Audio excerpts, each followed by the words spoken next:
Alrighty, so at it again, y'all. This We the People News. Okay? Educational purposes only. Hearsay, not attorney. Alright?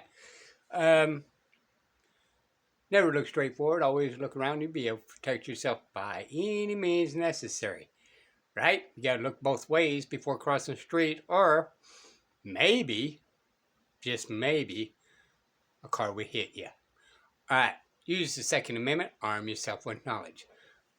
And this one I kind of like, but there's going to be a couple words that you can take from her with the act.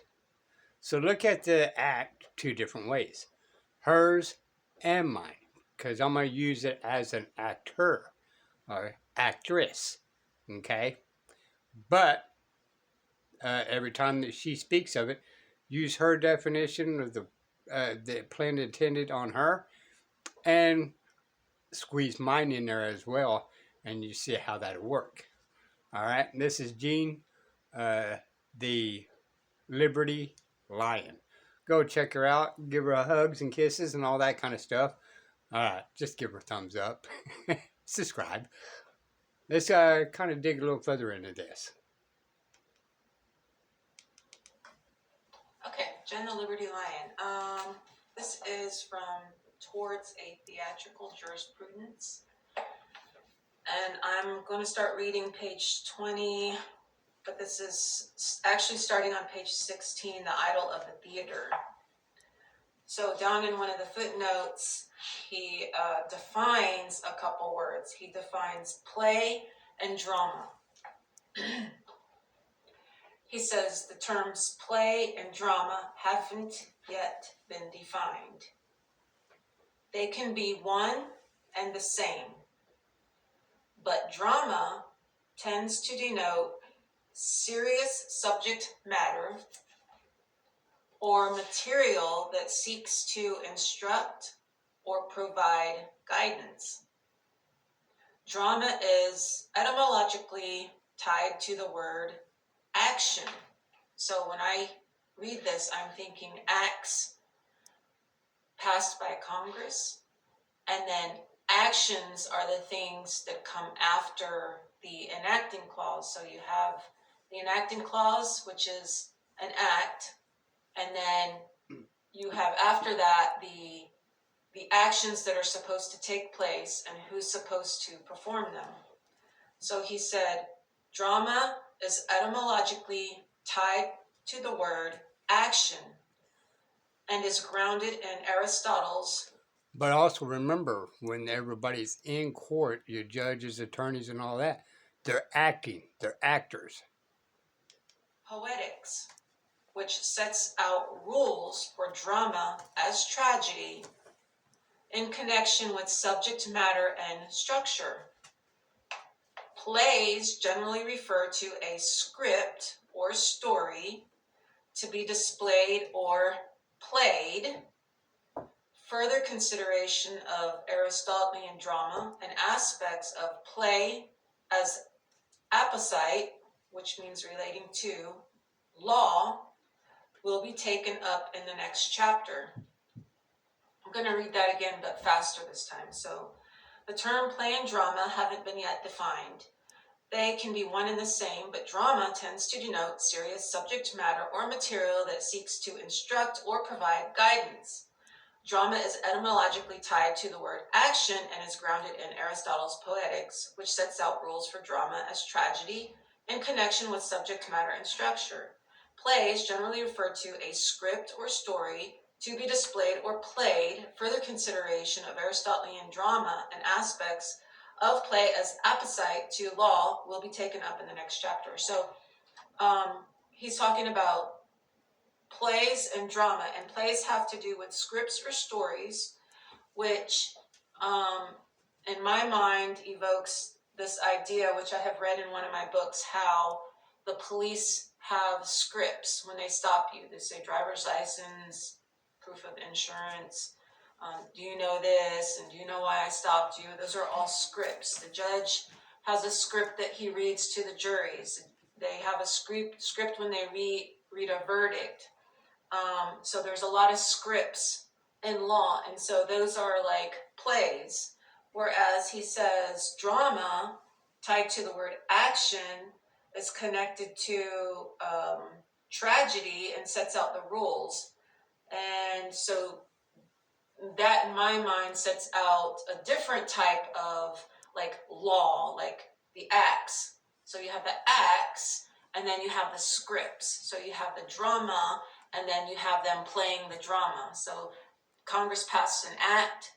The things that are supposed to be done are within the act part, the action part, or the drama part, and then the body of the law. And then you have these people who are acting it out. They are playing. They are players, as Austin says. And you also got to think, okay, let's just go with you're just ordinary and you decide to go watch the court. Okay? You're just sitting there watching. But if you watch it as a Broadway play, all right, and you're going to get the drama, you're going to get them arguing, you're going to get all the elements of a Broadway play. It's the exact same thing, and they getting the scripts, they got their lines, and the case is proceeding forward. The judge is allegedly read it, which he did not, but so then you got deny, uh, acceptance, and uh, ejections and all that, right? And then you got the people like, say, me in the audience watching this Broadway play. Oh, well, he is guilty. What? How can they do that? You got the drama in there too as well. That if a bunch of kids are playing a game and one kid says, well, I'm not playing, then he's non-played, and then he relates that back to playing the performances, which the acts and the plays, the drama, the theater, it's all a performance, which he calls performatives. So these performatives they have like a writing of which the actors are to follow. The actors each have their own script that they're supposed to say, and the laws are the drama, which are the acts. And then the action is in the body of the law, and then the people who are acting the part are reading the scripts. Okay, so he goes back to, and he talks a lot about Bacon in this chapter, and we're talking about Sir Francis Bacon, who was a jurist, but in a monarchy system. So when we go back and we read some of the old stuff, we need to make sure that we understand that some writers are writing from the position of a single power, like a monarchy, where others, like Story, are writing from the position of a republic. But then there's, of course, different biases about what a republic is, and a republic and a commonwealth are the same thing. So he's talking about certain reports, and these reports, he says, he's talking about law reports that Bacon either agrees with or disagrees with, and he says his reports now contained an account of the facts of the case as well as the principles of law, and unlike the yearbooks, which are different types of law reports, were contemporaneous accounts of what happened.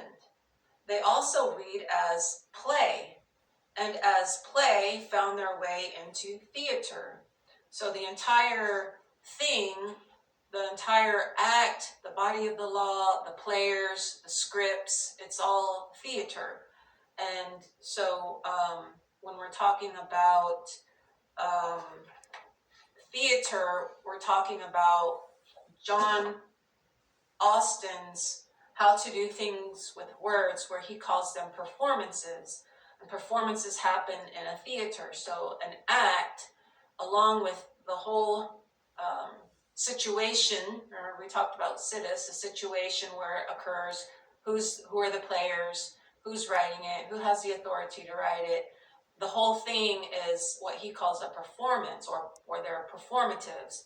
And each player in the act passed by Congress, which extends also as well. Where's the nexus? She just spoke of situs. And we need to never forget the nexus attached to you. All right. How do you have a situs or nexus attached to you?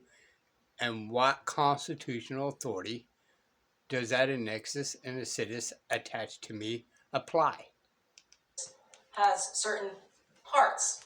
So the president might have a part, and he uses words that are exercitives. Judges use words that are verdicts, and it's an entire system. So one act can be an entire system of a play, an entire play of its own. And then another act is a different play of its own, and it may require different exercitives to be said, different redictives to be said, different habitives to be done or said. So, like your local courts, then the Court of Appeals, then the Supreme Courts, right? this is what I'm seeing in my head when I'm reading this. So he also says drama is complicated by its relationship with theater, for theater is a danger to reason. Okay, so we're all just kind of playing along and we're not really thinking. Okay, so one of the things that I talk about is how the federal laws apply on the federal lands, because land is a situs, and whatever situs it is, whoever has authority over it, they make the laws for it. So if you're not on federal lands, those federal laws don't apply to you. And if you're not a federal person, those federal laws don't apply to you. Now, there's exceptions, such as when, let's say, a military person is coming off a military post and they're traveling on orders from one place to the next, they're still considered military and under federal jurisdiction.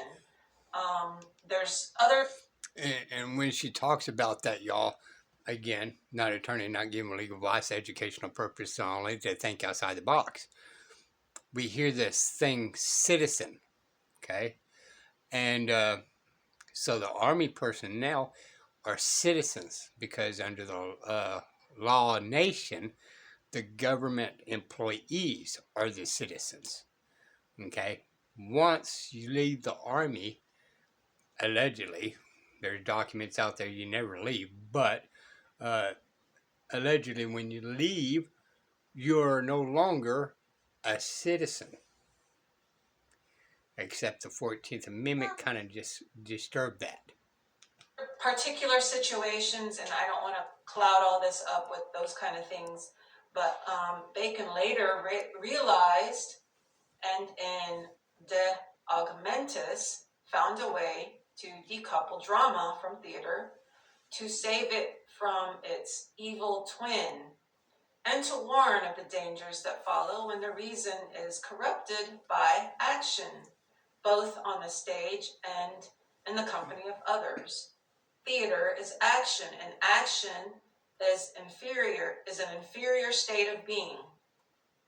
So it will inevitably corrupt minds, something which Bacon, echoing Plato in his discussion of poetry in De Augmentis, reminded that the active world is inferior to the rational mind. Okay, so this was just something I came across in here, and I thought it was really interesting, and he actually defines theater and play as related to words and acts, and that kind of goes along with Austin's how to do things with words that we were talking about in other videos. Alrighty. So there we go. Diesel We the People News. Kept it in about 15-minute area. Congratulations. Everybody have a beer on me. Till next time. Diesel We the People. Oh, follow up. Alright. Enhances the 14th Amendment. U.S. citizen. Subject to. Subject. Alright, you're subject. What they're claiming is they have authority over you because you are a subject. That's the reason why cops I have my subject in custody. I have subject this, subject that. All right. Subject was beneath the king. So the officer is saying he is your king at that point in time. When you go to court, the courts are saying they are your king at the time. Due to the citizen nexus attached to the 14th Amendment made you subject to what? U.S. government. All right. Now, again, it's educational. Hearsay, do your own research. I'm not all knowing. I just think outside the box. This is We the People News. Bye, y'all.